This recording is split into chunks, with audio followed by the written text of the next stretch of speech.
सुहासिनी सुमधुर भाषिणी सुखदां वरदां मातरं वन्दे मातरं Vande Mataram.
Thank you, esteemed dignitaries. We request that you kindly take your seats.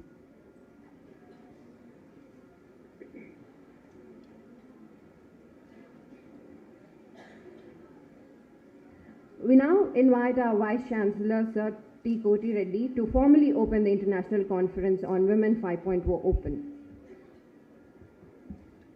I declare the International Conference on Women 5.0 open.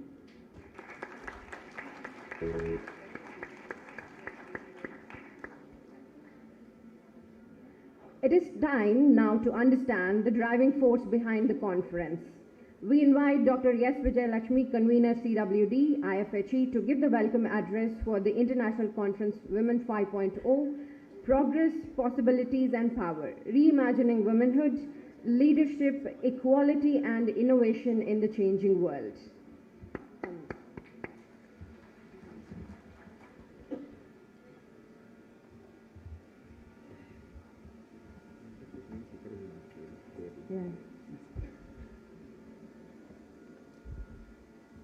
Very good morning to all the distinguished guests, esteemed speakers, scholars, practitioners, delegates, and students present here. It is my honor and privilege to welcome you all to the International Conference on Women 5.0, Power, Progress and Possibilities, a unique and forward-looking platform designed to reimagine womanhood, leadership, equality and innovation in a rapidly changing world. As the convener of this conference, I am deeply pleased to see such a vibrant gathering of individuals who share a common commitment to advancing research, dialogue and collective action towards gender-inclusive progress. The IFHE campus is a home to 6 schools: IBS, FST, FOL, ICFAI School of Architecture and ICFAI School of Social Sciences, and Center for Distance and Online Education. Within this vibrant academic ecosystem, we also host 5 centers of excellence. Among them, the Center for Women Development plays a pivotal role in advancing research, advocacy, capacity building initiatives focused on women and communities. Center for Women Development began its journey in 2014 as an initiative within IBS, that is ICFAI Business School only. Over time, and especially in the post-pandemic phase, the center expanded to embrace all schools of the university. Today, each school is represented by a committed women coordinator who helps Center for Women Development activities. Over the years, the center has implemented numerous impactful programs, upskilling workshops, health awareness sessions, community outreach programs, women's safety initiatives, menstrual hygiene awareness programs, and leadership development training programs.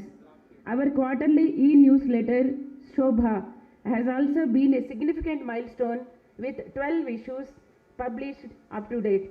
Center for Women Development's academic footprint includes globally recognized case studies authored by our women faculty and nearly 10 research projects addressing the themes such as senior women citizens, solar, water, sustainability, livelihood enhancement, and employment opportunities, many of which have been published in Scopus Index journals. The vision of CWD is deeply rooted in empowerment, empowering students, communities, professors, professionals through internships, MDPs, skill building programs, community engagement programs, and research. It is this vision that inspired us to conceptualize the International Conference Women 5.0, that is Power, Progress and Possibilities. The theme of Women 5.0 represents a significant evolution. Women 1.0 symbolizes traditional roles and struggles for basic rights. That era is over, we have seen by unveiling. Women 2.0 marks the entry of women into education and formal employment. That phase is also over. Women 3.0 reflects the fight for equality, leadership and representation. That phase is also over. Women 4.0 captures the digital employment, breaking stereotypes and leading social and organizational transformation. That phase is also over. Women 5.0, where we stand today, goes beyond equality. It signifies women stepping into roles that shape the future, driving innovation, influencing policies, and leading in an era defined by artificial intelligence and rapid technological changes. In this context, I think we thought the theme Power, Progress and Possibilities is not just timely but essential. It reflects the momentum of women who are proceeding globally, the progress achieved and the possibilities ahead. The response to this conference has been truly tremendous and remarkable and demonstrates the global resonance of the theme. We received nearly 300 abstracts from the researchers around the world. After rigorous review, around 200 papers were accepted and we received close to 80 full papers across all 8 thematic areas.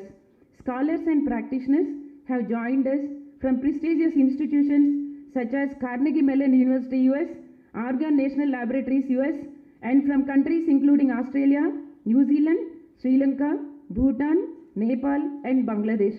This diversity reflects the breadth of encouragement and the global recognition of Women 5.0 as a powerful framework for dialogue.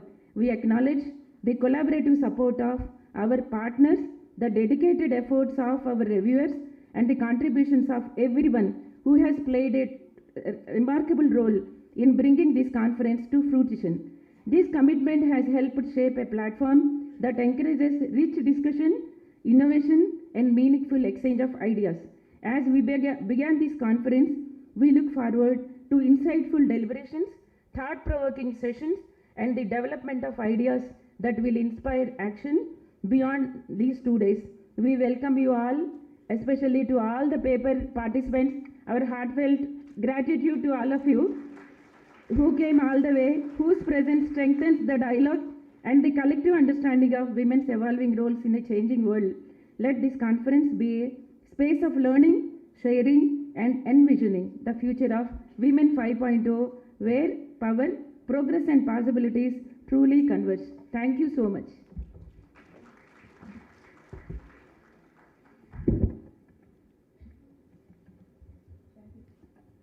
Thank you, ma'am, for walking us through the major milestones in the CWD Center.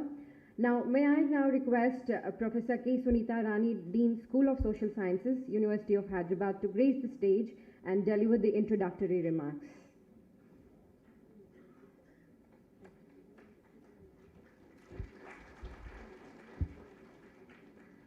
Srimati N. Shobharani Yashashvi Garu, Chairperson, ICFAI Society. Professor T. Kotireddy Garu, Honorable Vice Chancellor. Dr. Vijayalakshmi Garu, Registrar. Dignitaries on the dais, colleagues, delegates, and students. A very good morning to all of you and a warm welcome to this international conference. At the outset, I must say that Center for Women's Studies, School of Social Sciences, University of Hyderabad is very happy to collaborate with ICFAI, with Center for Women and Development Studies, to organize this conference.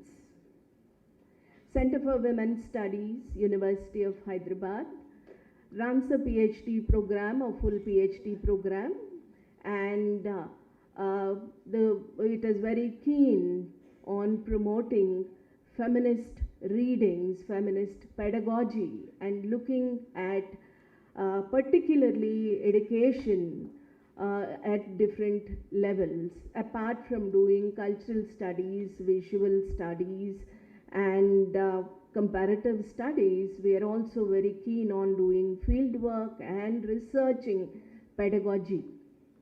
And we also take up extension work, research work, and we are very keen on having collaborations, collaborative studies particularly, and collaborative teaching.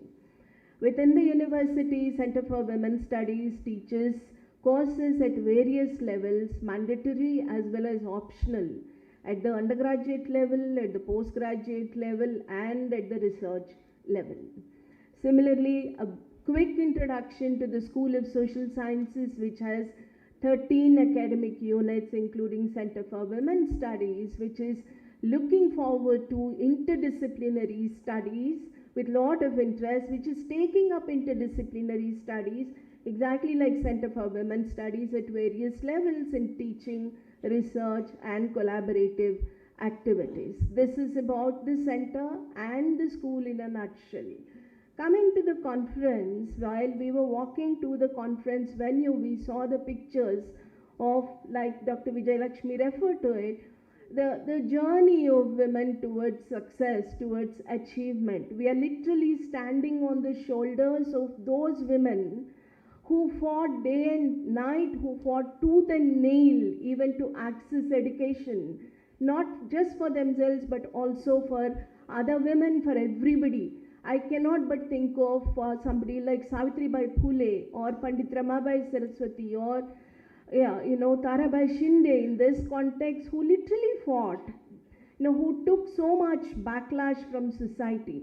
From there, we have walked till this point, though these achievements are not watertight compartments or generally can be applied to all women. Still, there are women who are battling, who are fighting their battles. I think that is where we focus on intersectionality of women, diversity of women, those who have achieved a lot, who have stood as achievers, as role models, as inspirations, and those who are still struggling to cross the barriers and obstacles. So thinking about all those pioneers is really going to be inspiring for all of us today in this context. I'm sure this conference is going to engage with all the dimensions of quote unquote success and achievement, because today we are not just engaging with these concepts, but we are also critically engaging with these concepts to understand them in all their nuances. I'm sure this conference is going to be a critical intervention into the issues related to women and gender. Once again, I extend a warm welcome to all of you on behalf of Center for Women's Studies and School of Social Sciences, University of Hyderabad. Thank you so much, ICFAI, for thinking of us for this collaboration. Thank you. Thank you, ma'am. Thank you for introducing the various schools of University of Hyderabad and also talking about the current collaborative research that should emerge from such conclaves. Now, our next guest is a distinguished technologist whose work is redefining India's innovation landscape.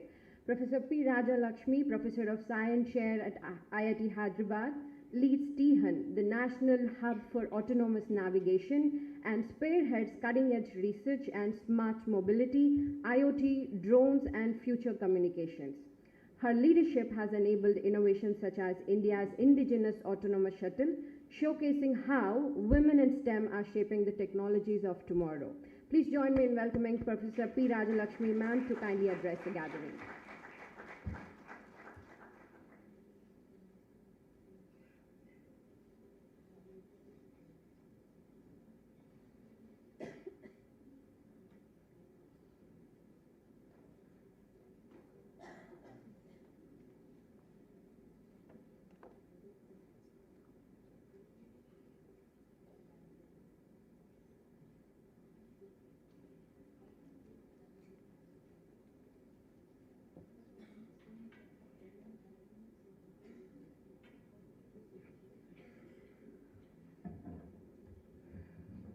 Good morning all. Thank you so much for inviting me for this conference, Women 5.0. I think I'll be talking more about the technology.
Good morning, all. I think, sorry for this small glitch. I think I'll just proceed with what I'm going to talk about. So basically, I'm a faculty in the Department of Electrical Engineering, also in the Department of Artificial Intelligence at IIT Hyderabad. I'm also the project director for Technology Innovation Hub on Autonomous Navigation. So I'll just talk about what this Technology Innovation Hub on Autonomous Navigation is. So all of us know Government of India, particularly Ministry of Science and Technology, launches majority of the R&D programs as national mission projects. Okay, so the one which we are doing, which is on autonomous navigation, is under the National Mission on Interdisciplinary Cyber Physical Systems, which is Cabinet approved 2018, and then it was rolled out in 2020. IIT Hyderabad was leading the technology vertical on autonomous navigations and drones. Okay, so that's where this is a technology innovation hub on autonomous navigations, which is Tihan at IIT Hyderabad. Okay, so that's what is a brief note about what this Tihan is at IIT Hyderabad. Okay, and the recent one which was rolled out last year is a national mission on quantum technologies. Okay, again we are working on quantum as well. Okay, so this, having given this, so what do we do as Technology Innovation Hub on Autonomous Navigation? I mean, all of us know navigation means mobility, right? Navigation enables somebody to move from point A to point B. That is basically the definition of navigation. When I talk about autonomous navigation, that means autonomous means there is no human intervention, right? It is all automated, right? So how can mobility be automated, whatever be the sector is? Okay, that's what we call as smart mobility or next generation mobility. So Technology Innovation Hub at IIT Hyderabad works on, coming up with next generation mobility solutions, right? So specifically when we are talking about navigation or mobility, safety is the primary agenda that the technology should focus on, right? That's why this hub is what we call as the hub for safe, sustainable next generation mobility solutions. And if you see, I don't know, the pointer is working. Okay. So here, the technology that we are developing, if you see, the area is on transportation, agriculture, defense, okay, infrastructure monitoring. So all of these are the different areas in which the technology is being developed, okay, and being, the most important thing I would see, you can see in this, primary focus not only on, fundamental research, but also on translational research. So when I talk about translational research, what do we mean by translational research? So we are all very good as academicians and researchers, publishing papers, okay, filing patents. And the next thing that we do is, do POCs. When I say POC, at the lab level, right? Lab level POCs, we are very good at doing it, okay. But what do we mean by translational research? How do I take my POC or technology that I have demonstrated in the lab, which to the level which can be directly adopted by the industry, okay. So that is what we mean by translational research. Translational research means my research should aid industry in directly adopting my technology that I have developed, okay. So that is the vision with which the Government of India is moving towards. They want to actually make all the R&D projects towards translational research so that India can, translate from service-based nation to product-based nation. So, okay, by 2047, Viksit Bharat and other things, Atmanirbhar Bharat and things like that, all the government programs are moving towards how to make India as a self-sufficient country, how to make India as a product-owning nation, right? So these kind of programs are launched by Government of India with that vision. Okay, so that is the reason we call it no more as a foundational R&D, but we also focus on translational R&D. When I say translational R&D, the products or the research that I'm doing should lead to higher technology readiness levels, TRL levels that they call, which can be directly adopted by the industry. Okay, so something which is at TRL level of 7 and above, industry is very much focusing towards such kind of technologies from the country so that can be directly adopted by them without so much of time invested by them to take it to the market. Okay, so that is what we are doing. So this, as I've told, research and technology development. And then because we do a lot of translational research, who takes it to the market? It's none other than industry, right? So strong industry collaboration. And the most important thing, it's not only the strong industry collaboration, we should also create a strong entrepreneurship ecosystem in the country, right? So the innovation hubs that are being set up by Government of India, the R&D, should also lead to entrepreneurship ecosystem in the country. If you see the funding, almost like 30 to 40% of the funding is on reserved for entrepreneurship activities in this specialized area of mobility. Okay, so that's what we have said, entrepreneurship startup ecosystem. Then obviously international collaborations, so that we compete not only for the Indian market but also for the global market. Our products should be such that it's not only catering to Indian market but also should cater to the global market. Okay, so that's the primary focus as well of such kind of mission projects. And the next very important thing, human resource development, right? And multiple programs have been launched as part of it, starting from fellowships from the undergraduate level, postgraduate, PhD, postdoctoral fellowship. We have chair professors and faculty fellowships across the country, okay, being supported by such kind of mission projects, okay, specifically in the area of mobility, okay. And then a number of skill development programs or workshops have been conducted so far in this area. And what is very unique about IIT Hyderabad, we have come up with a very unique concept or a unique selling point, I would say, for IIT Hyderabad. We have an autonomous navigation test bed set up at IIT Hyderabad. I'll talk about it as we go along. Yeah, so this is the autonomous navigation test bed. So the one which I show, the Google map, that says, our campus, which is around 600 acres. The highlighted red bubbled one is around 10 acres, okay, which we call as the navigation test bed, autonomous navigation test bed, or we also call it as a living lab.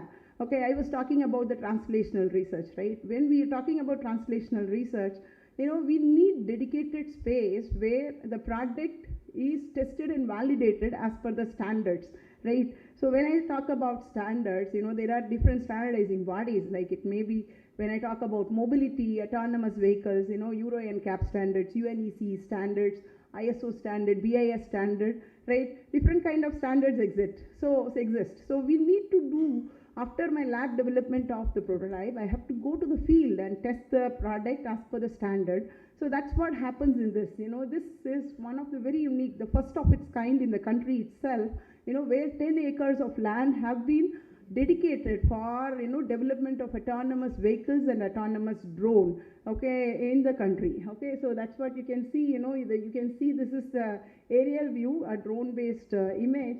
Different kind of test tracks, it has 3-lane road, 2-lane road, sharp S-curves, signalized, unsignalized intersections, different kind of connectivity, CV2X, connected vehicle technology, 5G standard, communication enabled, so that, you can test different kind of connected autonomous vehicles as well, right? So all these features are integrated in the test bed, which enables somebody to do R&D and do product development, which is ready for commercialization or adoption by the industry, right? So this is first of its kind in the country, which exists at IIT Hyderabad, which was actually inaugurated by Minister of Science and Technology, Dr. Jitendra Singh, right? So again, it follows all the standards, as I was saying, Euro NCAP standards, IRC standards, etc. Right, so again, what are the different features? Like you enter into the test bed, you'll be able to actually even emulate a rainfall, right? And how does an autonomous vehicle or an autonomous drone behaves if there is going to be a rainfall, or if it is going to be a fog condition, right? So such kind of rainfall and fog generation is also integrated in the test bed itself, so that the technology is ready for all weather conditions. That's most important, right? It's not only the daylight condition, it should be working in all light conditions. When I'm driving an autonomous vehicle, it should not only work in the sunlight condition, it should work even in the night condition, which means, it should be working in all weather, all light conditions. So all these things is facilitated in the test bed, so that you can develop the technology in the test bed and prove it as per the standards, right? And we work on drones, okay? So when we talk about mobility, now it's no more ground vehicle. We have already started using drones. At least I would say, today morning we were seeing drones going around capturing a lot of videos about the event, right? And drones are also exhaustively being utilized in the agriculture sector for pesticide and etc. All of us are aware of it. Beyond this, now drones are going to be adopted for cargo transportation, right? Transportation of, your parcels from wherever, from one location to another. Already postal service have started adopting kind of drones for delivery of postal services in some sectors. Going forward, we are thinking that drones can also be utilized as a personalized air vehicle, which we call as air taxis, right? So, Government of India, Department of Civil Aviation have come up with the regulations for, I would say, vertiports. What are vertiports? Like about helipads, right? A dedicated landing area for helicopters. Similarly, a dedicated landing area for heavy payload drones. Specifically, I would say something about air taxis as well, right? Vertiports, already Ministry of Civil Aviation, Government of India have given out the standards of how the vertiport should be constructed in the country. So at IIT Hyderabad, because we are working on multimodal transportation, not only the ground-based but also aerial vehicles, that is drones, the test bed also have vertiport. You can see at the end, vertiport, where very heavy payload drone, specifically air taxis, can land and take off, okay, from the test bed itself. Okay, so that's why I would say it's a next generation test bed for generation or for testing and development or research and development of next generation technology in mobility, right? So this is briefly about the test bed that we have. Okay, so I have the test bed. What do I do? So let's get into this. Yeah, so the technology development. So again, as I was saying, we should be, India should become a product nation. What do I mean by product nation? So product nation is I should own the IP. So what do I mean by owning the IP? So the brain of the autonomous system should be with us, right? So that is what I mean as the IP or the product, okay, developed by our nation. So as product development, what do we do? For autonomous vehicle, the complete autonomous driving stack, right? So when I say driving stack, starting from, you can see different subsections here. I'll not get into details of it, but it's similar to a human, right? So I have my sensors. When I say about sensors, I can see, I can hear, I can smell, taste and other things. These are kind of sensors, right? So I have camera, I have LiDAR, I have radar and other things. So multiple sensors, which are electronic gadgets, which can actually sense the environment and give what it is, right? So this sensor fusion is the first stack that we have, and after that the perception. So after getting the data from the sensor, there should be somebody who has to process this. Of course, here my brain process what I see, what I test, what I hear, right? Similarly, there is a perception stack sitting, right? There is a compute device, a controller device, which is sitting there, which is actually processing the data from the sensor, coming up with a perception inference, right? So there is a perception stack sitting there. The next thing is, now we are focusing about mobility. Mobility is what? I have to, when I started itself, I said I have to navigate from one point to another, right? Point A to B. So that means I have to plan the path. I have to figure out what is the route I have to take, right? So the next part, after I see, after I sense, after I see what are all there in the environment, I have to start planning my path from the source to the destination. So that's what we see as the planning algorithm. Then the control action. What is control action? Maybe I have to turn right, turn left, make a U-turn to reach the destination, right? So that is what you mean by the control action. So the vehicle has to steer, it has to brake, it has to accelerate, it has to stop, whatever it has to do, right? So these are actually the parts of an autonomous navigation system, which is similar to a human who actually sense, perceive, then take an action if he has to move from one place to another. Same thing we have to translate now into an autonomous vehicle. That's what we do, right? So this is the technology that we develop. Okay, so the same, complete sensor integration, perception development, planning algorithms, and control algorithms. Okay, the complete end-to-end stack, what we call as the autonomous driving stack, is developed at IIT Hyderabad. And what do? We deploy in different category of vehicles, because again, each of the vehicle have its own characteristic, starting from slow moving vehicle, which you can see like the golf carts, which are utilized in the campuses for movement of people, right? Starting from golf carts to commercial vehicles, which can even fly at almost 120 to 150 km per hour on the roads, right? So our stack, we develop the stack and deploy it on multiple variety of vehicles or category of vehicles, so that the technology is robust, right? It can be fine-tuned, right? So this is what we do, okay? So we have the complete in-house autonomous driving stack, which is actually developed and designed, fine-tuned for different category of vehicles as well, okay? Now going forward, so I was talking about perception, right? Perception is what? It's the brain of the system. It has to decide, it has to take the control actions, right? So that's where all your artificial intelligence comes into play, cognition comes into play, right? And all of us know, when we want to work on machine learning or artificial intelligence, deep learning techniques, a huge amount of data is required, right? So in that context, again, at IIT Hyderabad, we have something called as, a data collection vehicle, the one which you see here. It is fitted with a number of sensors, starting from camera, LiDAR, radar, positioning sensors, ultrasonic sensors, everything fitted on it.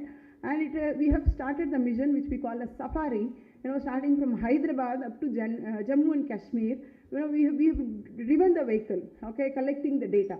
So more than 40 plus cities have been, cut across, collecting data, okay. And the most important thing, our country is so much hybrid. When I say hybrid, in terms of language, when I cross the city border from Telangana to when I enter into Maharashtra, the name words are all completely different, right? It's no more Telugu, it's Maharashtrian. So, how does the vehicle respond when it sees a name board, right? Because the states, from one state to another state, the language itself changes, right? So this kind of data is very, very important for us to actually train the autonomous vehicle, right? So that's what we have done. We have driven across the different states, collecting all the information in the roads. What does a vehicle see when it is actually going through the route, going through the road. That's very important, so that I will design my cognition algorithm to make it more robust, to work in all the roads, right, across the cities, across the states, right? So to make it more robust, this exercise is very important, and we have done it, right? So we have, I think, so these are, different, I would say, that is the data which was collected. Again, it's a multimodal, fused data set, in Chandigarh city. So all these things are a glimpse of the data collection activity, because we are working on autonomous system which is more reliable on artificial intelligence or cognition building, right? Yeah, so I think during the introduction, she was mentioning, right, we have deployed an autonomous campus shuttle at IIT Hyderabad. I would say IIT Hyderabad is the only campus, when you step into the campus, you can experience an autonomous vehicle, right? Our campus, as I showed, it's around 600 acres. From the main gate to the hostel circle, it's around 4 kilometers. So we have deployed this autonomous campus shuttle, okay, open to everybody who steps in can take a, go from the main gate to the hostel circle or the academic zone in an autonomous vehicle. Otherwise, you may have to go to US to experience with Waymo or Tesla. Yeah, so that's one of the things where we have deployed this technology in the campus itself since 2023, and it's running very successfully. More than 25,000 kilometers we have run in the campus in autonomous mode. And the same technology in different campuses we have deployed, recently in AP Secretariat, Amravati. Also the same technology was also deployed. Okay, so these are some deployments, and the most important, a number of industry come to us. This is one of the industry and international agency which sent their vehicle from abroad, and we have converted that into autonomous. Okay, so these are some of the deployments of our technology. Okay, this is a connected vehicle technology, right? Yeah, so this is a test bed. You can see this. Yeah, so these are some of the other, we talk about autonomous vehicles. What next in autonomous vehicles? Something called as software-defined vehicles. Okay, what do we mean by software-defined vehicle? So we are moving towards a phase where, vehicle is once sold. We are aware of, every day morning, sometimes after a week or so, my Samsung phone or iPhone says there is a software update, right? So the same thing is what we are translating as software-defined vehicles.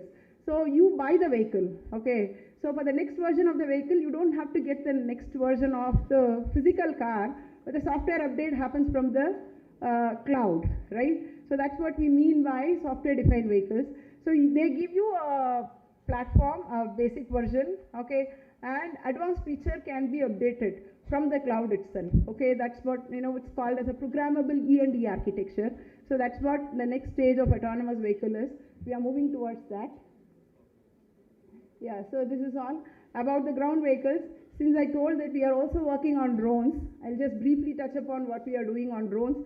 So you can see, here a different category of drones. Most of us, whatever we saw here kind of is a nano drone, okay, and mostly whatever we see in agriculture is all small category drones, okay. There is about 25 kg, it's medium, about 50 kg, it is large, okay. So at IIT Hyderabad, we work on different category of drones, starting from nano up to heavy payload drone, okay. So I'll just show you this, yeah.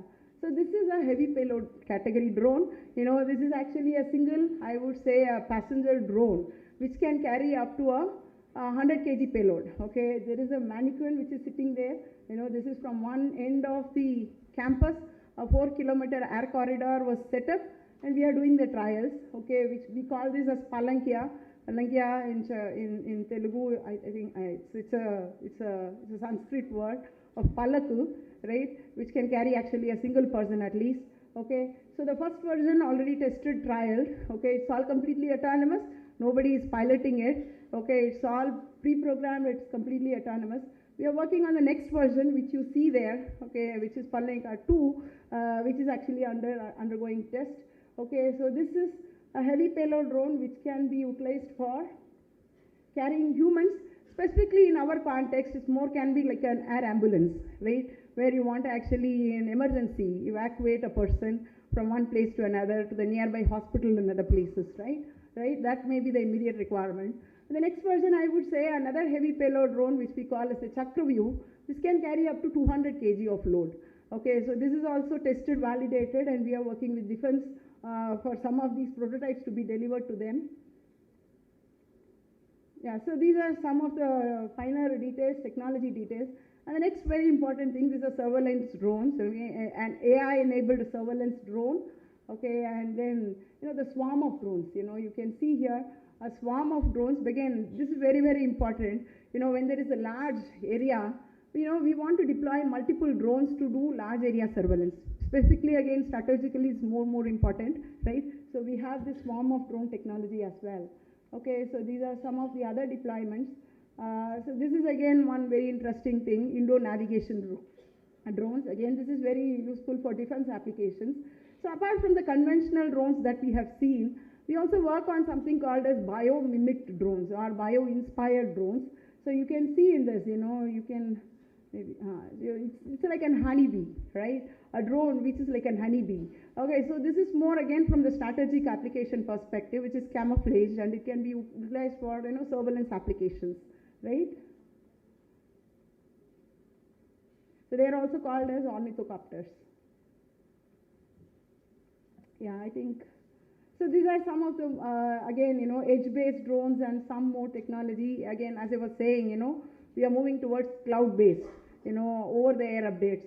So all these are some of the advanced technologies.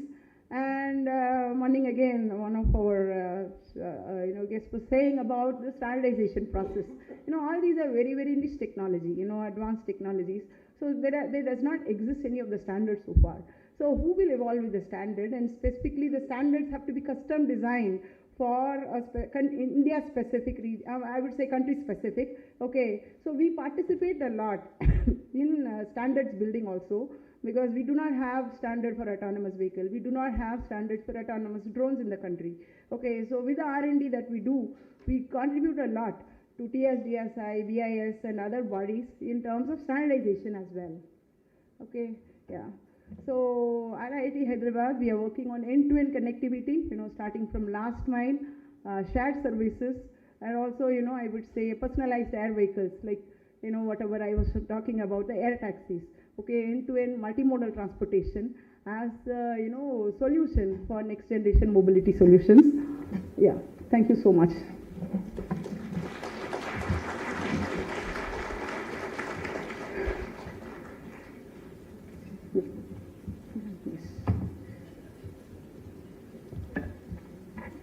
Thank you, ma'am. That was very insightful and enriching, specifically when you talked about the progress of safe and sustainable mobility, and then translational research, and also how to build a self-sustainable ecosystems. Thank you so much, ma'am. So now, as we celebrate Women 5.0, it is my privilege to introduce a woman who truly embodies these ideas. Srimati Shailaja Kiron, MD of Margadarsi Chit Fund and Kalanjali, is a distinguished leader whose visionary stewardship transformed Margadarsi Chit Fund into a nationwide success story, and whose work with Kalanjali has championed India's handloom artisans and women-driven craftsmanship. A recipient of multiple awards for excellence and entrepreneurship, she stands as a powerful symbol of determination, innovation, and progress. Please join the hands in welcoming Mrs. Shailaja Kiron to deliver a speech.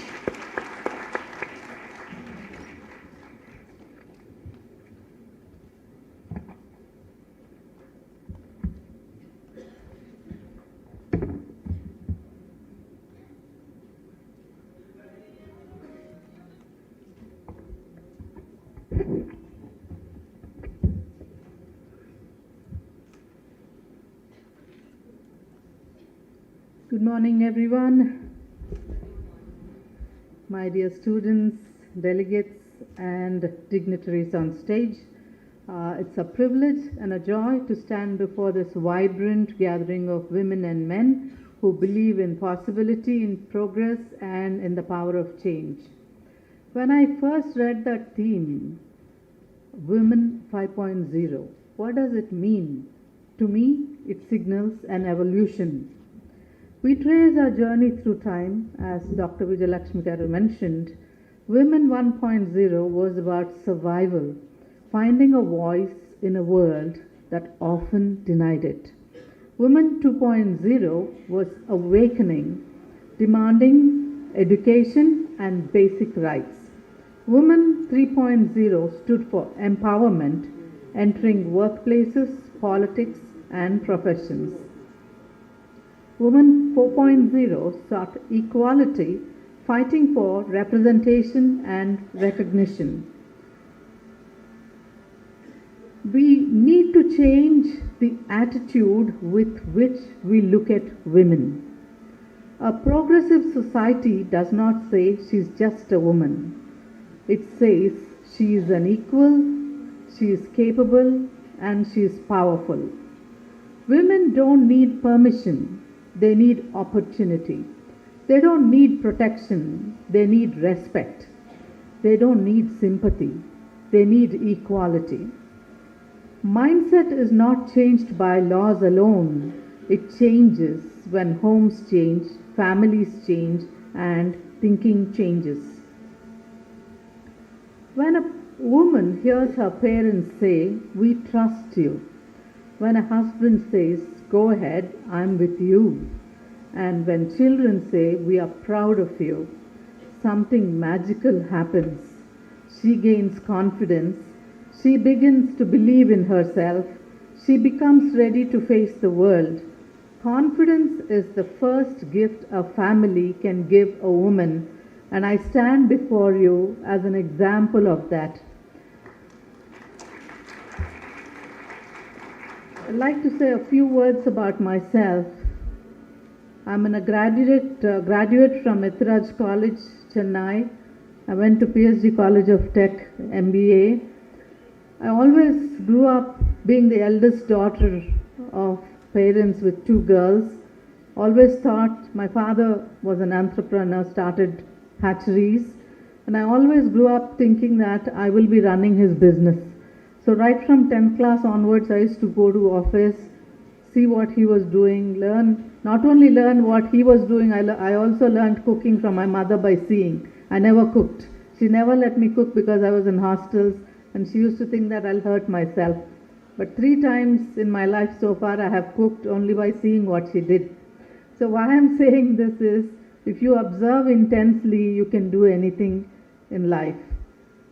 And when I got married, I told my husband, okay, I knew I was going into a very well-to-do family, but I told him that unless I'm allowed to be a career woman, I'm not going to go ahead with this. And he was too happy to have a career woman as his wife, and that's how I started getting into business. When I started working with Margadarsi Chit Funds, it had a turnover of 100 crores, and today we've touched 12,000 crores turnover, 129 branches, operating in 4 states. This is what confidence can do to a woman. Woman 5.0, the woman of today, stands for leadership with compassion, inclusion with innovation, and power with purpose.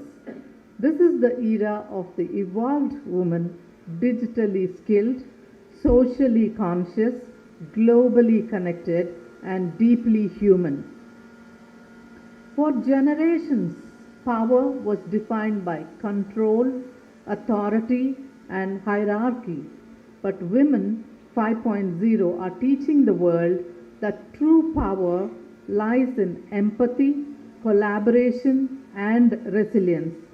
When the pandemic struck, we saw Jacinda Ardern, the President of New Zealand, with her empathy and decisive clarity, proving that kindness is not a weakness but a strategy. She was conferred damehood and made a knight for her kindness with which she handled the attack that was there on the mosque and also the volcanic eruption.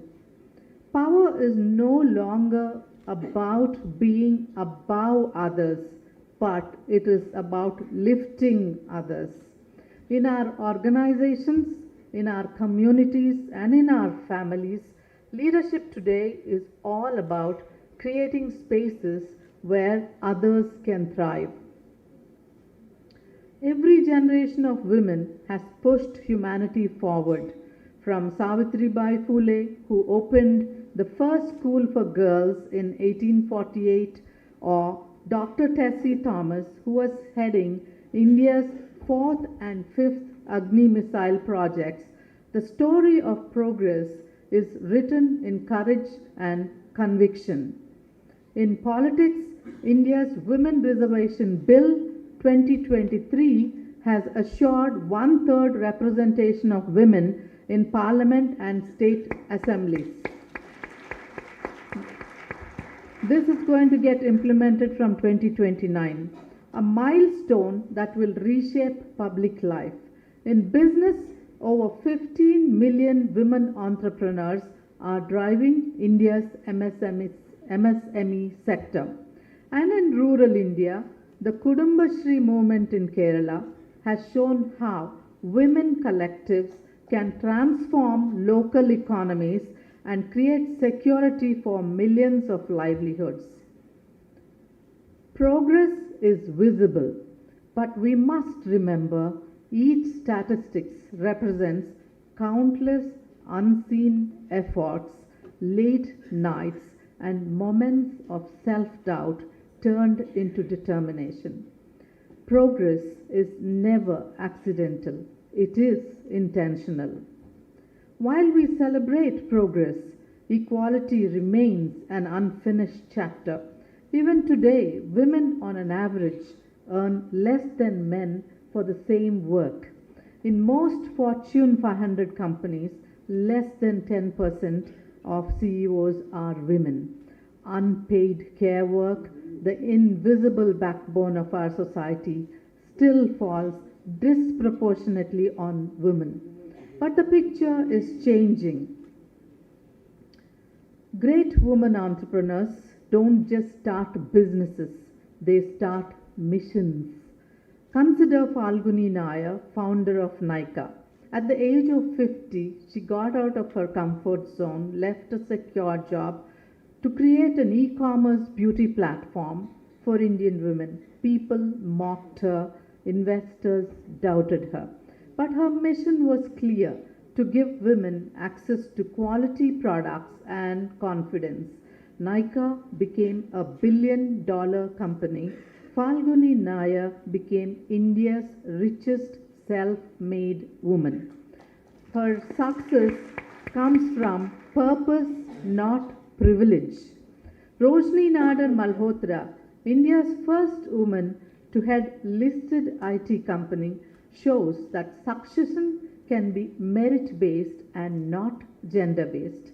Leena Nair, global CEO of Chanel, reminds us that a small-town girl from Kolhapur can lead one of the world's most iconic luxury brands. Geeta Gopinath, Deputy Managing Director of International Monetary Fund, shapes global economic policies from an Indian perspective.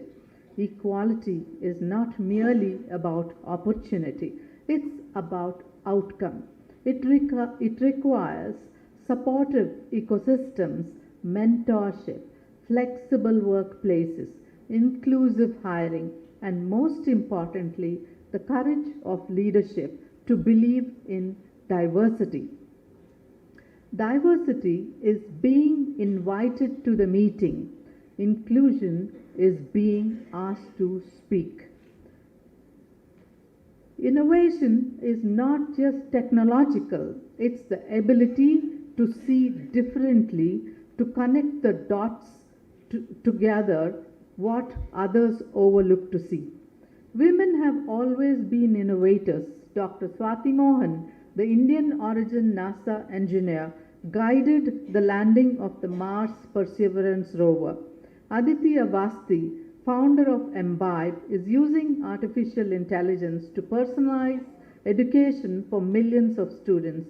Chetna Gala Sinha created Mandeshi Mahila Bank, giving rural women access to credit and confidence across sectors: healthcare, fintech, renewable energy, education, and the creative arts. Women are not just participating, but they are pioneering. What really makes women entrepreneurs successful? These women of today, they're not waiting for the doors to open. They're building the infrastructure and opening the doors for others. When women innovate, they don't simply create profit, they create progress with purpose. Every successful woman entrepreneur breaks a barrier and sets a new standard. Think of Sudha Murthy, the first woman engineer hired at Telco, a philanthropist, an educator, and the backbone of Infosys Foundation. Despite stereotypes, she rose in a male-dominated world with simplicity, humility, and determination. Her success came from quiet courage.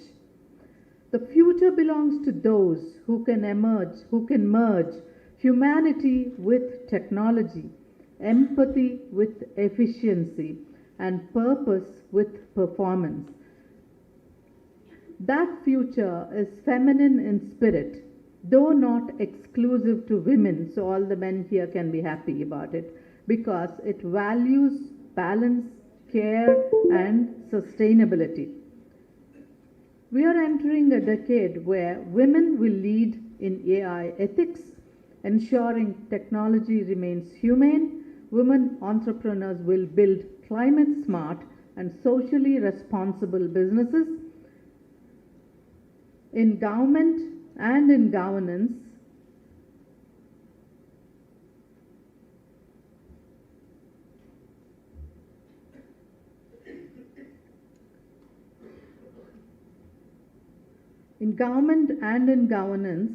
the next generation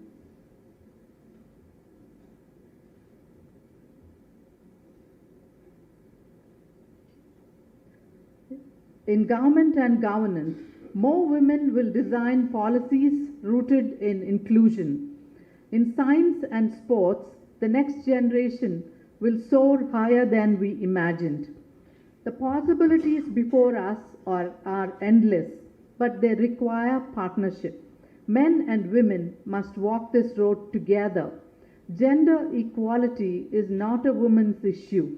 It is a societal imperative. When women rise, industries rise. When women lead, communities grow. When women succeed, nations progress.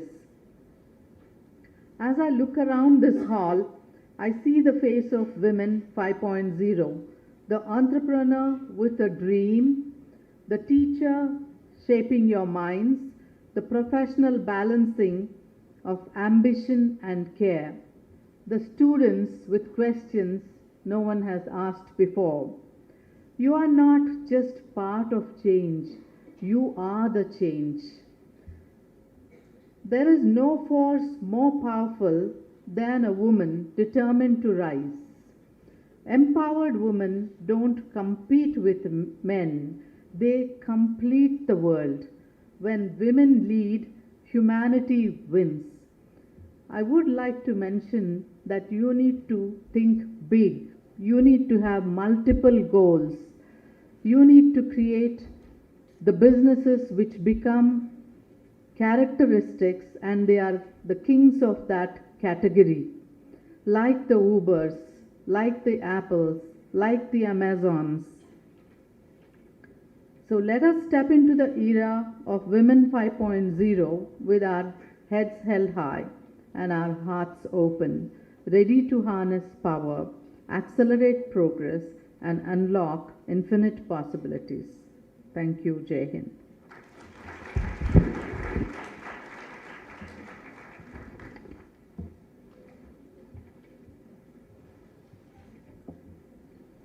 Thank you, ma'am. Thank you so much for talking about the qualities that embody a woman and also charting success stories of various women in different sectors. So thank you so much, ma'am. And a leader who inspires progress. We humbly request Professor Tamma Koti Reddy, Vice Chancellor in charge, IFHE, to kindly come forward and share a few words with us.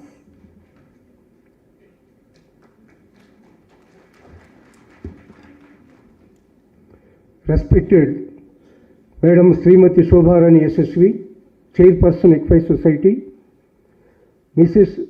Shailaja Kiron Garu, Managing Director, Margadarsi Chit Fund Private Limited and Kalanjali Group, Professor P. Rajalakshmi, Professor Dilipa Srinivasan, Professor Sunita Rani and Professor S. Vijayalakshmi, Directors and Deans of the Constituent Units of ICFAI Foundation for Higher Education, the paper presenters, faculty colleagues, research scholars, media, a warm welcome to you all. On behalf of the organizing committee of today's conference, I welcome you all to the today international conference, Women 5.0, Power, Progress and Possibilities, organized by Center for Women Development, ICFAI Foundation for Higher Education, Hyderabad. India has a rich cultural heritage that places a significant emphasis on roles and responsibilities of women in the society. However, women in India face various challenges for many years, including discrimination, violence, and limited access to education, health, and employment opportunities. Over the past few decades, the significant progress has been achieved towards achieving gender equality and empowering women. Historically, women in India have been at the forefront of political movements, from freedom struggle to contemporary electoral politics, advocating for rights, representation, and social justice. Women power in India is rapidly growing across economic, political, and social spheres, marked by increased female labor force participation, entrepreneurship, especially in micro, small, and medium enterprises, rising representation in STEM and defense, financial inclusion, and significant cultural shift in decision making. The female labor force participation in India has risen from 23% in 2017-18 to 41% by 2023-24. This rise is largely attributed to increased participation in rural areas, often linked to the distress employment programs like Mahatma Gandhi National Rural Employment Guarantee Program. Women's micro, small, and medium entrepreneurship in India is a rapidly growing force, with women owning 20 to 25% of the total 63 million micro, small and medium enterprises, providing employment opportunities for 22 to 27 million people. About 43% of STEM graduates in India are women, which is the highest in the world. Greater women's participation in tech sector will make women more strong and influential, giving a boost to their socio-economic situation in the society. For the first time in the Indian military history, 17 women cadets graduated from National Defence Academy, marking a historical step towards gender-inclusive military leadership and opening the path for future women service chiefs. The financial inclusion is crucial to achieve the economic empowerment of women, one of the targets under 5th Sustainable Development Goal on gender equality. Financial inclusion has shown a positive impact on women's control over household resources by increasing their savings. So as the savings of the women has been raised, they are able to spend more amount towards the education, health for the rest of the family members. So as a result, we have seen some progress in terms of education, health facilities in the economy. Over 55% of PM Jan Dhan Yojana accounts are held by women, with more than 31.36 female beneficiaries as of August 2025. The Global Findex 2024 report indicates that 86% of Indian women now have a bank account. Women are making strides as entrepreneurs. Approximately 68% of loans under PM Mudra Yojana, around 83% of loans under Stand Up India scheme have been sanctioned to women. The gender gap in a digital payment usage is narrowing, decreasing from 15% in 2014 to 11% in 2024. However, the rate of adoption among men is still more than double that of women. The worker population ratio has a stronger positive relationship with economic development. The female worker population ratio has increased from 22% in 2017-18 to 40% by 2023-24. It indicates a high level of female engagement in productive activities within the economy. Women's equal participation and leadership in political and public life are essential to achieve the Sustainable Development Goals by 2030. In the Lok Sabha, the number of female representation rises from 5% in 1951 to 13.6% in 2024. The female representation in Rajya Sabha rises from 7% in 1952 to 13% in 2023. In 2022, women comprised 44% of representatives in local self-government institutions, with a total number of 13 lakh female representatives. As far as the cooperative sector is concerned, women play a significant role in cooperative sector, constituting more than 60% of the sector. Additionally, around 10 crore women are associated with self-help groups, driving the financial independence at the grassroots level. Enhanced market access, better infrastructure facilities, and innovative creative solutions are ensuring that rural women are not just participants but leaders in the cooperative movement. As of November 2024, there are more than 25,000 women welfare cooperative societies and more than 1.4 lakh dairy cooperatives in India, providing livelihood and opportunities to countless rural women.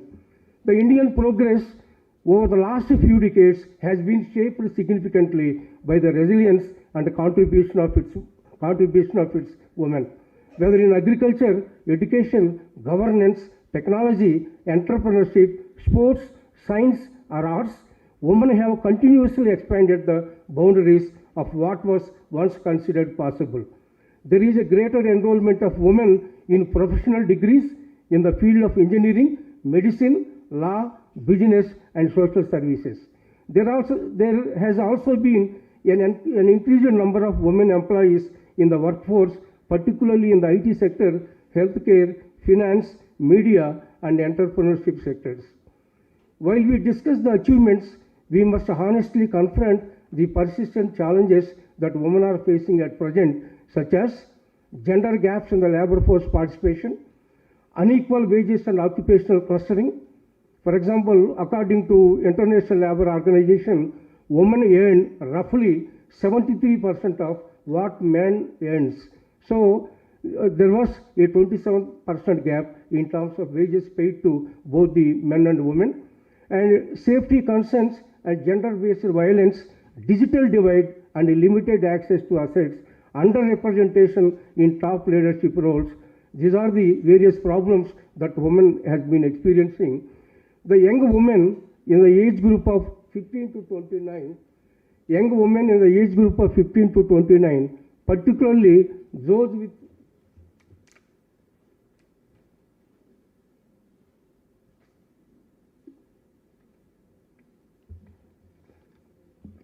young women in the age group of 15 to 29, particularly those with higher education, face substantial challenges in securing employment. Among the young women, unemployment rate was 21.6% in 2024 compared to 15.8% for men. Graduate level female unemployment stood at 34.5% compared to 26.4% for male graduates. About 43% of the STEM graduates are women, as I mentioned earlier, but only 14% secure the STEM jobs. Young women are more likely to engage in agriculture than young men.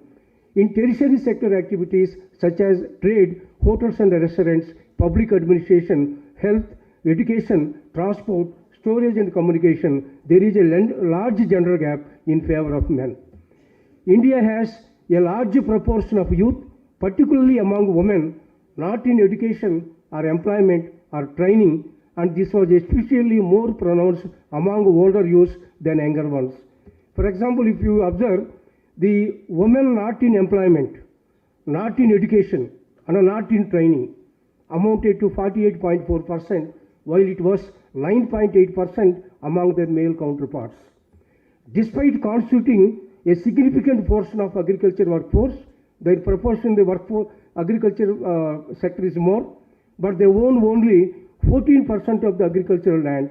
This severely limits their access to the institutional credit, subsidies, technology, and extension services. These are not the gender-related issues; they are national development issues. So, addressing these issues require the coordination efforts between the government, institutions, communities, and families are required to address these issues. While progress is visible, we have seen the progress, the horizon of possibilities is even brighter.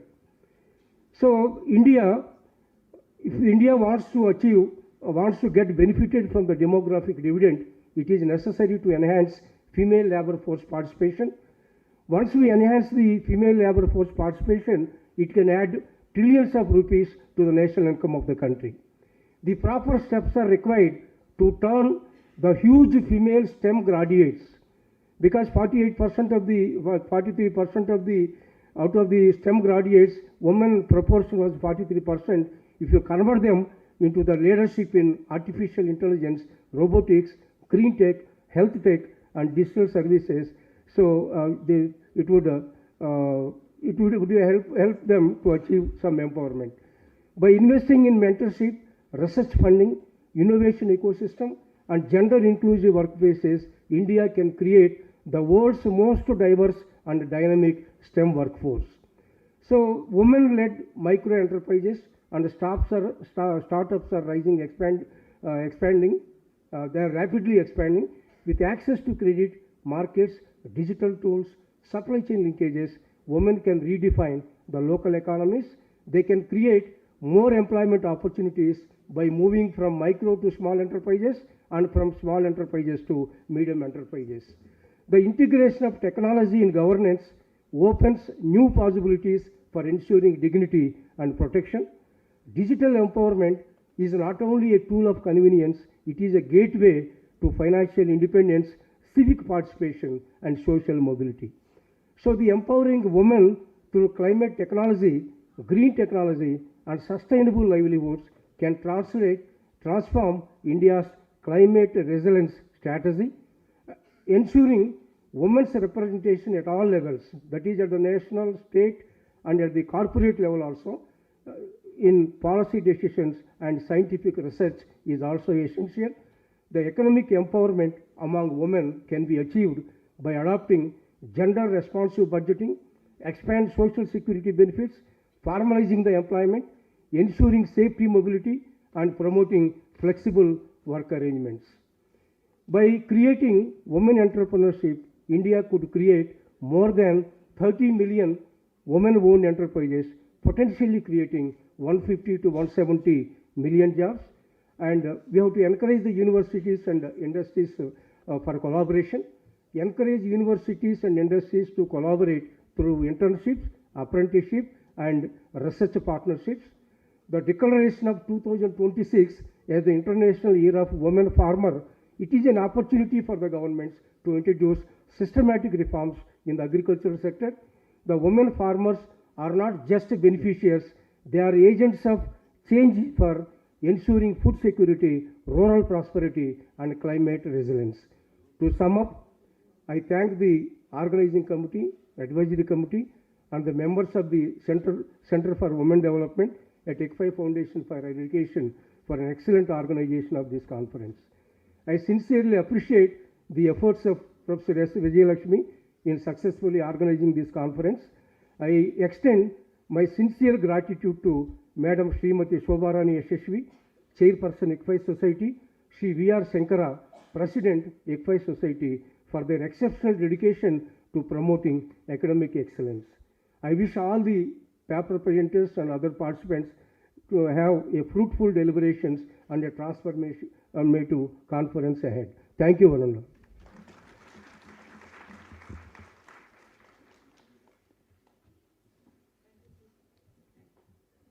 Thank you, sir. Thank you for talking about the power of women and the statistics of gender disparity and also the possible opportunities that are open for women, truly embodying the spirit of this conference. Now we move further, and then I'd like to invite our distinguished dignitaries to join us for the launch of Book of Abstracts, a concise reflection of the research presented at this conference.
Thank you.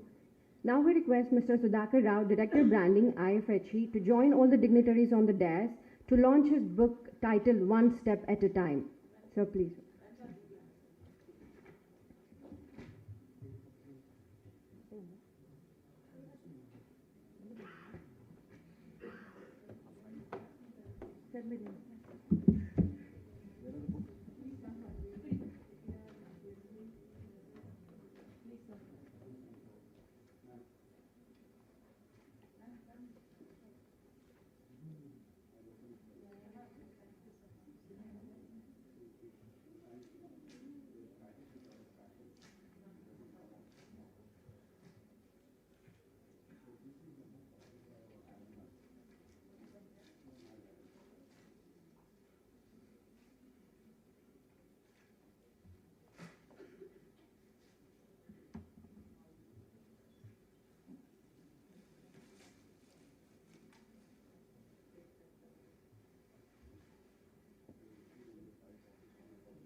Now, we request Mr. Sudhakar Rao, sir, to share a few words about the book.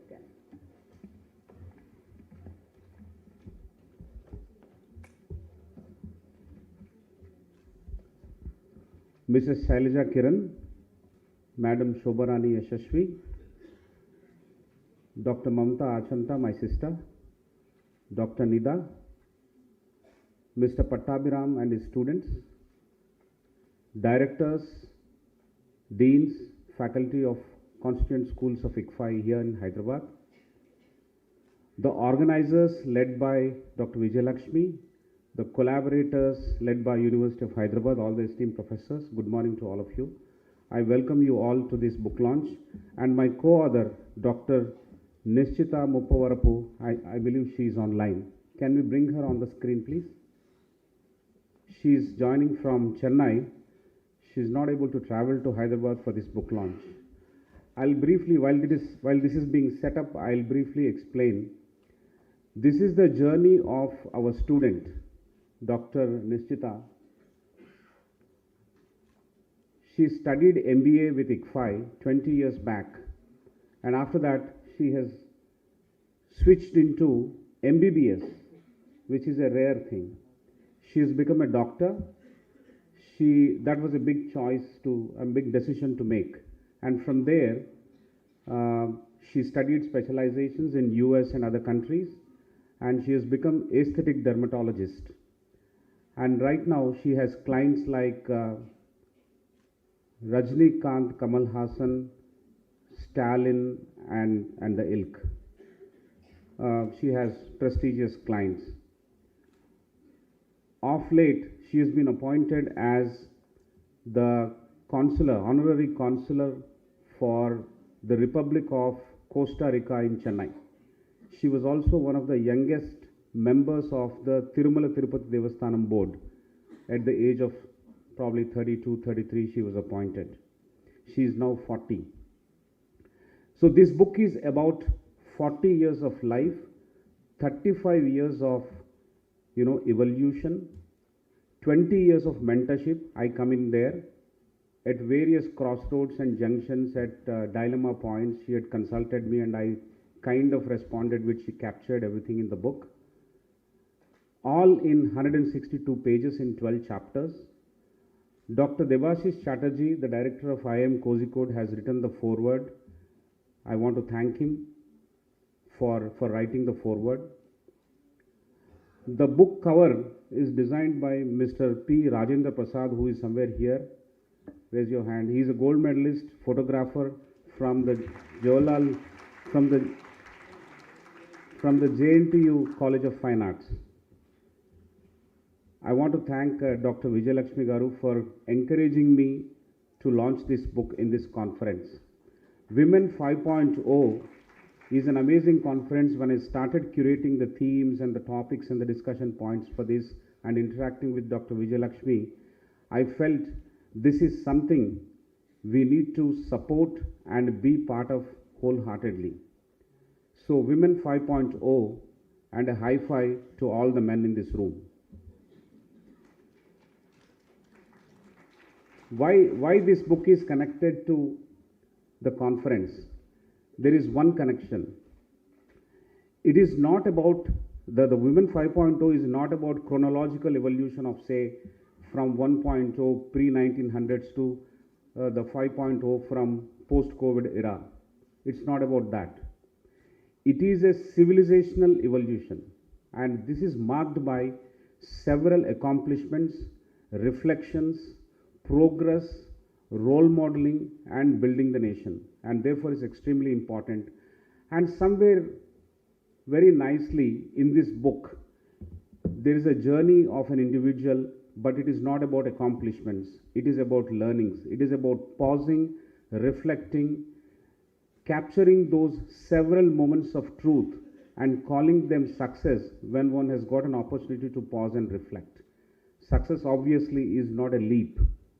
It is in several small moments, and then you will have to redefine it very appropriately whenever you get time to reflect. And that's what exactly has happened. Now, in summary, what I would like to say is that Women 5.0 and One Step at a Time both together say that the progress is actually not a revolution in noise, but it is an evolution in purpose. Thank you so much, ladies and gentlemen, for allowing me to speak. I'll request Dr. Nishchita, if she is there, to say a few words. Dr. Nishchita, over to you. She could not join us because her father expired very recently. That's why she is joining remotely. She is not there? Okay. Fair enough. I have spoken on behalf of her, and we have only 5 copies. We will give more copies when we get from the publisher. Probably in the days to come, we'll get that. Thank you so much, ma'am. Thank you.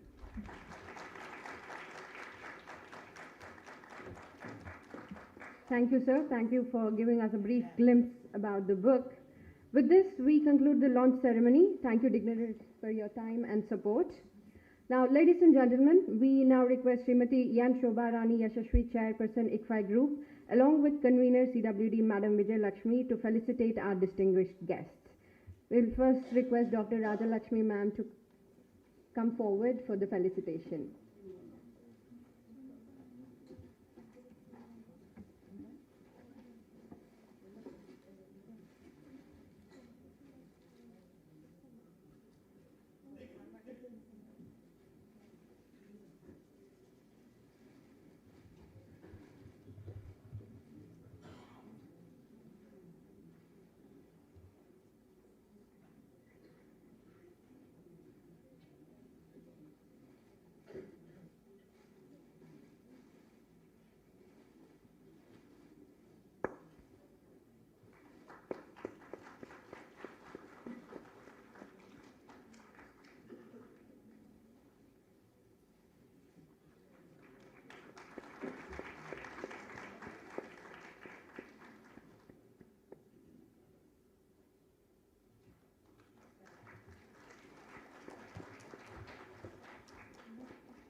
Now we request Mrs. Shailaja Kiron to come forward for the felicitation.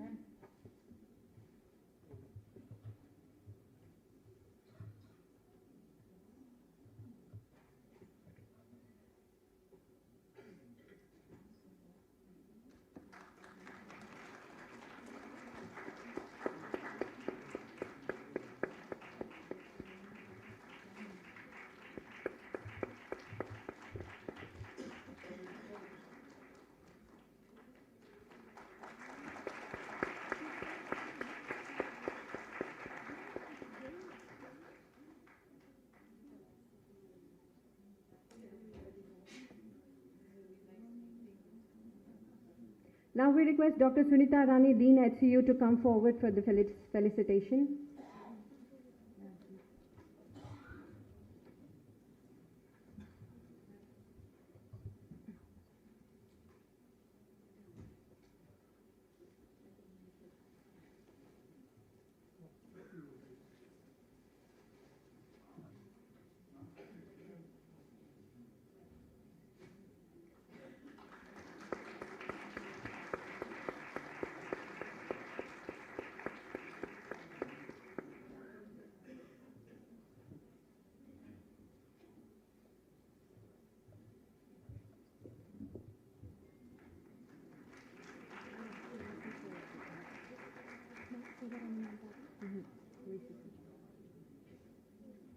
Now I request Professor Deepa Srinivas to come forward for the felicitation, please.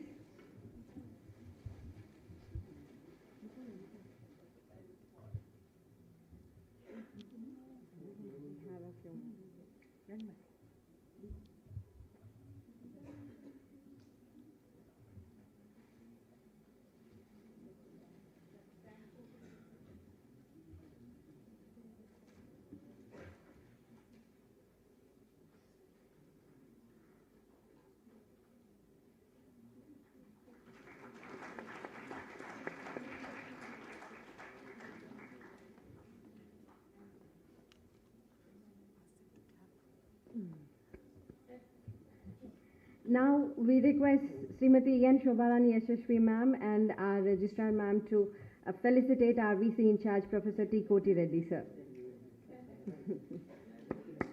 Please give a big round of applause, everyone.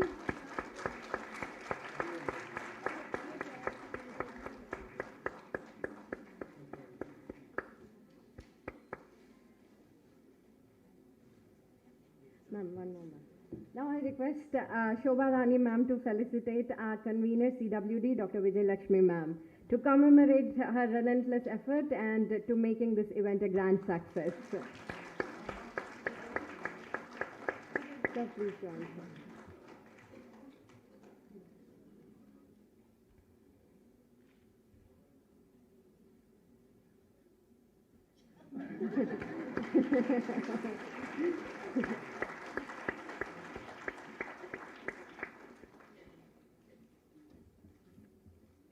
Yeah. Thank you, ma'am, for honoring our people and adding a grace to this occasion.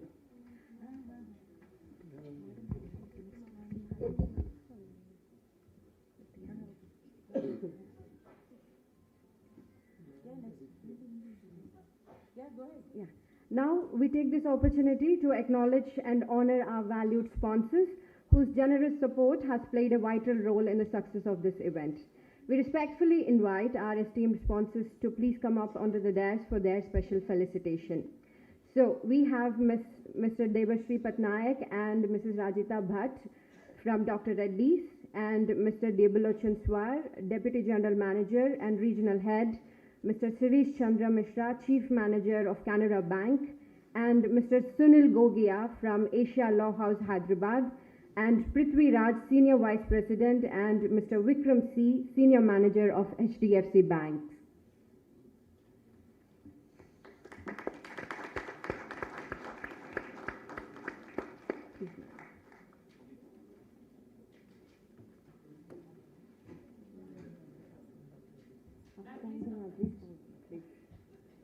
Thank you, ma'am. Thank you.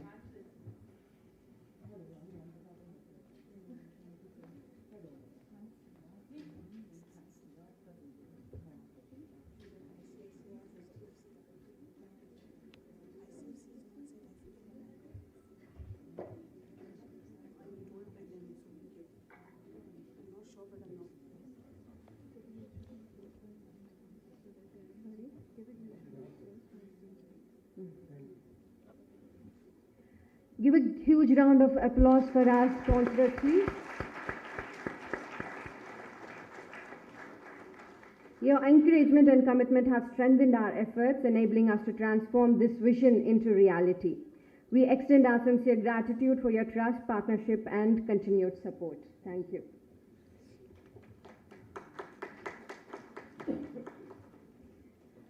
We now invite Dr. Rajalakshmi ma'am, Mrs. Shailaja Kiron ma'am, and Registrar ma'am to kindly felicitate Srimati Shobha Rani ma'am, whose vision and leadership have profoundly shaped the growth of ICFAI Group. Thank you, ma'am, for your exemplary guidance and unwavering support. A big round of applause for ma'am, please.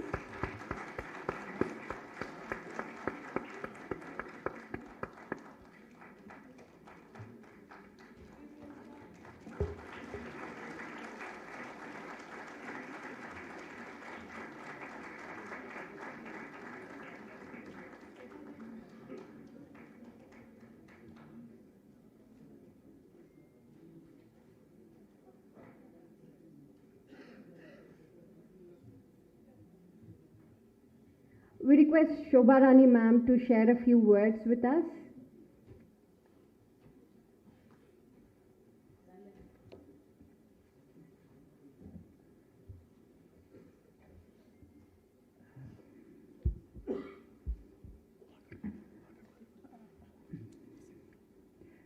Namaskaram to all of you on the stage, off the stage. What is there left for me to say? There's nothing much. So I'll say one or two words, that's all. Karagre Vasate Lakshmi, Dr. Vijay Lakshmi and her team are working for the Women Development Center for the success. Let God be with us all. Thank you. God bless you all.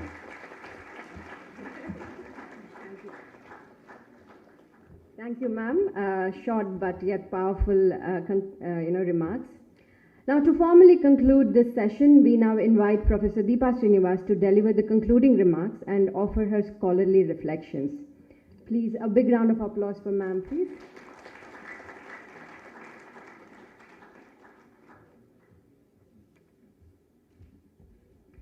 Good morning. Esteemed delegates, students, and dignitaries on the stage. Pretty much everything has been said, everything that's significant and important for this conference. So I'll also say a few words. We greatly value this collaboration because with this conference titled Women 5.0, Progress, Power, Progress and Possibilities, because we really believe in the possibilities of having a conversation, making connections, as well as having disagreements and difference. All of these are equally important. So I was just looking at the book of abstracts and also listening to the presentations, what the speaker spoke. And it's fascinating that there's a lot of stress on STEM, on technology, and how technology affects our everyday. Not just something out there in the lab, but something that that is all around us. And I was thinking this is an important conversation because as we progress, we need to think also of the openings and the possibilities. Because in a techno-driven world, we also get more and more gated in. And I'm thinking of our gated campuses, gated communities, and so on. So, coming from a small town, I also feel that we need to open doors where we can. So push doors open. And probably that is something that will emerge through this conference as to how do we open those doors. And it so happened that yesterday, after a long day, I was watching a movie on Netflix. It's called Humans in the Loop. Keeping in the theme of this, the overwhelming theme of this conference in mind, I was thinking, what an interesting movie that is. Its protagonist is an Adivasi woman, Nema, from Jharkhand, and she works in this small place labeling data for AI. And as she works, it appears like she's working for livelihood and sustenance. But as she works, we realize that Neha is committed to expand the training set for the data, the training data set for the AI, so that it recognizes that which it does not recognize, the data set that is not fed into it, so that it can recognize and value and teach us to value the subjugated knowledges, figures, and people and symbols around us, such as Nema herself, from this Adivasi displaced community of Jharkhand. So I thought probably this collaboration can be in this spirit, such that it enhances our perspectives and experiences, bringing together definitely STEM, science, social science, women's studies, such as what we do, we, Professor Vijayalakshmi and ICFAI, what we do, and most importantly, society and its concerns, questions, not only of those who are privileged, but those who are on the margins, because they have a lot to say and they have a lot of knowledge to share and educate us. So I learned a lot from the speakers. I was looking at the abstracts with a lot of interest, and I look forward to the conference in this spirit. Thank you all. Thank you, Professor Vijayalakshmi. Thank you, Honorable Vice Chancellor, for this opportunity to collaborate with you. Thank you, ma'am. Thank you for those thought-provoking concluding remarks. We now request the convener CWD IFHE Dr. Vijayalakshmi ma'am to deliver the vote of thanks.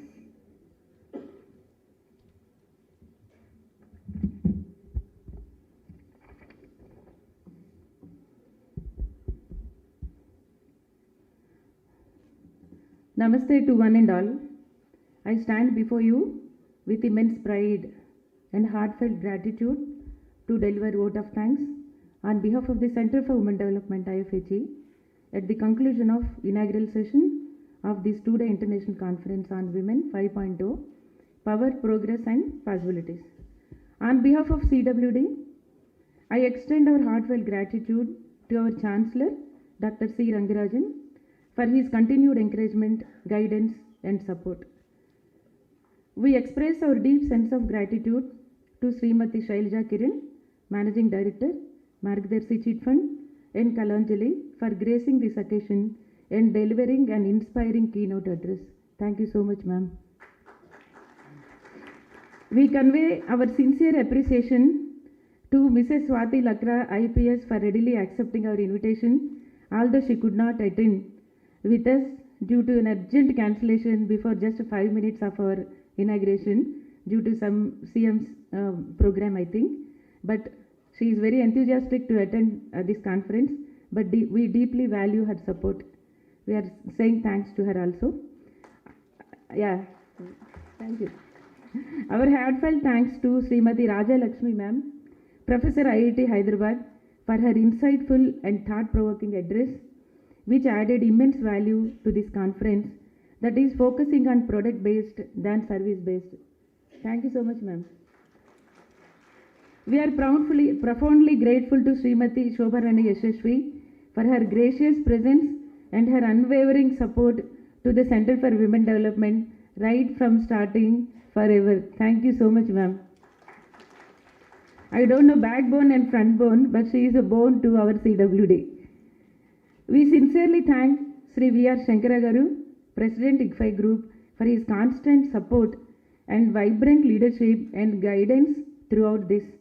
Our gratitude also extends to Professor T. Kodreddy Garu, In charge Vice Chancellor, for his support and timely direction, and we started troubling him from the last 6 months, asking for so many suggestions. Thank you so much, sir. We express our sincere appreciation to Professor Deepa Srinivas and Professor Sunita Rani from the University of Hyderabad for their invaluable collaboration in organizing this event. Thank you so much, ma'am. Actually, this conference idea came when ma'am visited our university during a panel discussion almost 1 year back. So we started thinking from that day, but our dreams came true, ma'am. Thank you so much for all your support.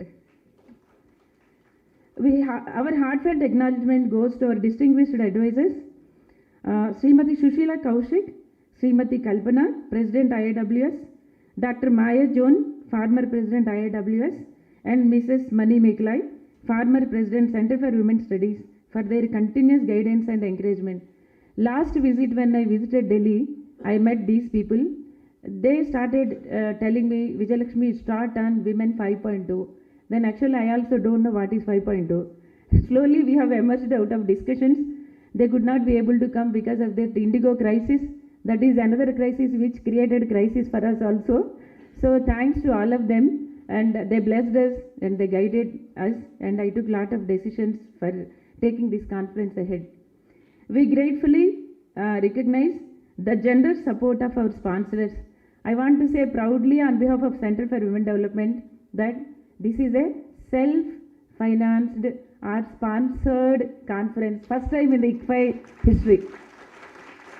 All our activities and all the expenses, everything we met through all the sponsors, but it has given us another boost to our Center for Women Development, sir.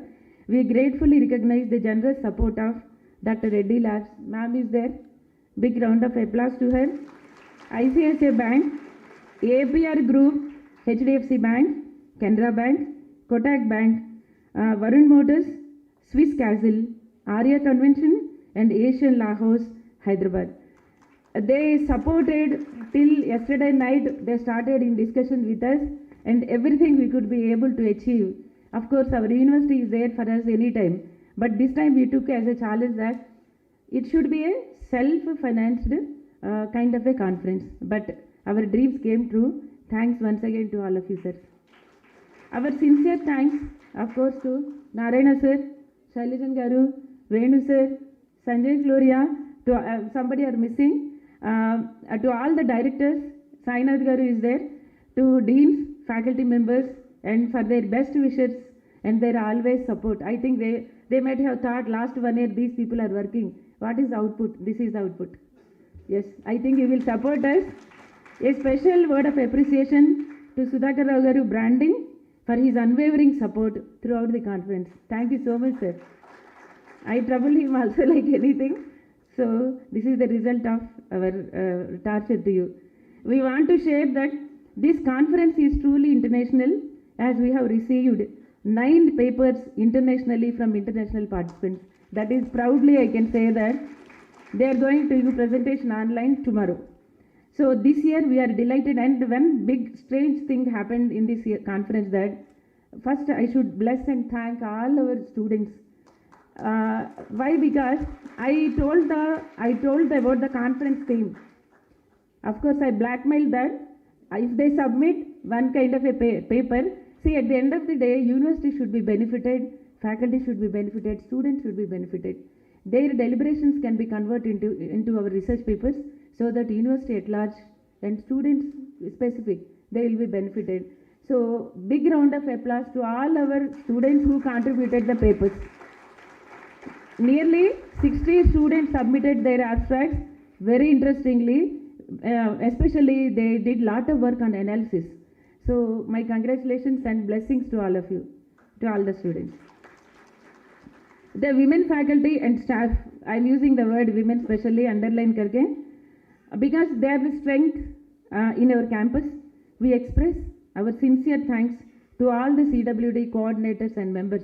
So by default, everybody is a member in CWD, and coordinators for their tireless and dedicated efforts in making this conference a grand success.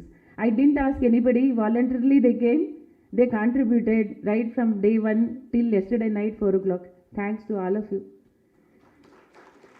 We gratefully acknowledge the contributions of our women leaders, especially Professor Shashikala. She allowed us, all the others, to make the presentations without giving any invigilation duty. So my thanks to her. Professor Sindhuja, Professor C. Padmavati ma'am, I don't know, they are busy with their work, I think. Professor Sitama ma'am, they are peculiarly, ma'am, I want to say one thing. In our university, starting from ma'am, many women are involved in both teaching and administration. They are involved in research, community development, and this is a reflection of Women 5.0. Proudly I can say that, ma'am.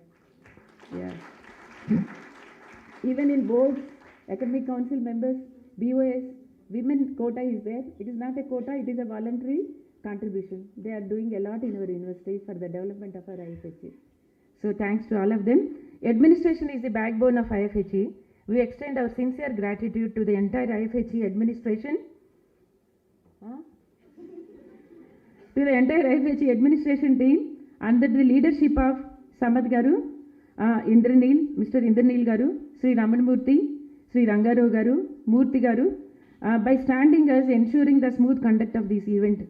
So special thanks to Ramchandran and his team. Big round of applause. Because he worked till yesterday night 4 o'clock, they are busy with decorating. Without them, see, it is not our hard work only. Right from Srinivas, who has served as tea around 10 o'clock, ma'am, they are, please leave the office. We want to go home. From them to Ramchandran. So we are grateful to all of them. A very special acknowledgement is due to Mr. V. Madhusudan Rao, Joint Registrar SSD, whose vision and leadership from naming the conference, the conference name I have not designed. Proudly, openly I am sharing with you. It is coined by Mr. Madhusudan Rao, Joint Registrar SSD, Women 5.2 coordinating. He is instrumental in bringing sponsorships. Sir, I am only telling you the vote of thanks, but he is instrumental in bringing sponsorships. Entire logistics, that balloon idea is also of Madhusudan sir only. It is not my idea. Played a pivotal role in making this event a great, memorable event. We express our deep sense of gratitude to press and media, both print media and electronic media, for their extensive and meaningful coverage. Finally, I cannot close this session without saying thanks to all the others and all the participants who came all the way pan-India from almost Delhi to Kerala. My sincere respects to all of you. Thank you so much for seeing you in the conference today. Big round of applause to them. Finally, our blessings and heartfelt appreciation to all the children and volunteers from Club Aina, Nazaria, Samavesh, Prayas, Speak Up, Infinity Studios, Drishyam, and the mess committee, whose enthusiasm, creativity and involvement added immense value to this event. So big thank you one and all. Wish you good time for the next 2 days.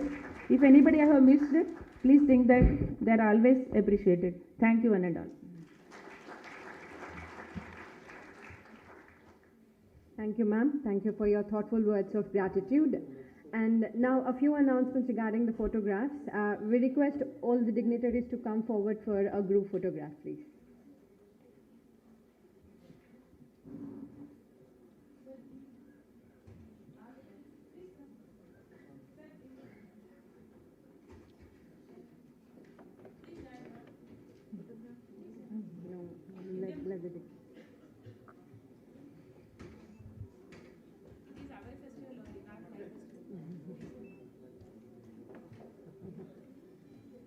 Morning, sir.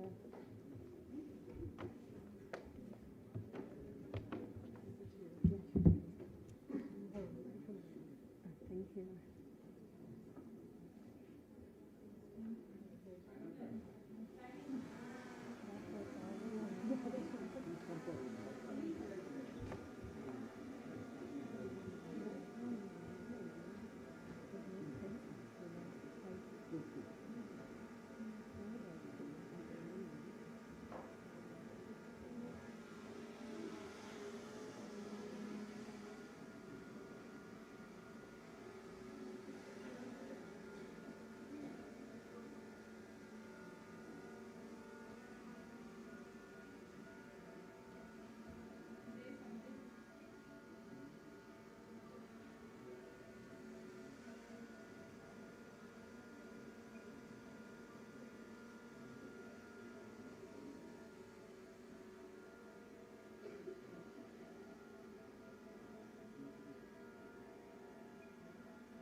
We now request the dignitaries to join the audience for a group photograph with all of them.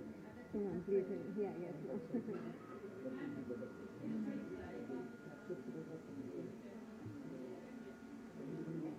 Ma'am, please go ahead and stand there, ma'am. Well,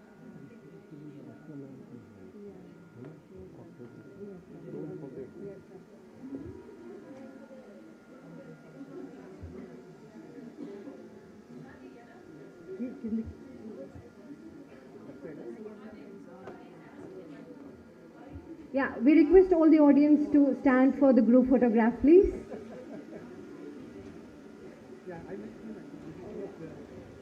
Yeah, all the dignitaries, if you